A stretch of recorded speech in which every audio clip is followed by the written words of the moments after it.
আসসালামু আলাইকুম সবাইকে। আশা করি সবাই ভালো আছেন। বাংলাদেশ আর্কাইভ চ্যানেলে আপনাদের সবাইকে স্বাগতম।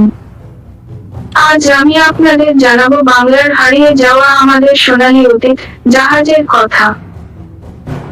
ভাটেরার তাম্রলিপিতে সন্ধান পাওয়া যায় সিলেটে নিশানদেবের যুদ্ধ জাহাজের কথা।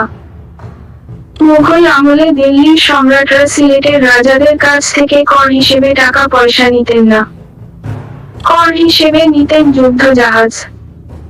সিলেটের জাহাজ ছিল তখনকার ভারতবর্ষে প্রশংসনীয় এবং মুঘলদের প্রিয়। মধ্যযুগের ভারতবর্ষের ইতিহাসের জন্য নির্ভরযোগ্য গ্রন্থ আবুল ফজলের আইনি আকবরী। তাতে লেখা আছে নৌযান নির্মাণে বাংলাদেশ ছিল সবার সেরা। ফার্সি ভাষার ইতিহাসবিদ শাহাবুদ্দিন তারিশ তার বর্ণনায় উঠে এসেছে মুঘল সুবাদার ইসলাম খাঁ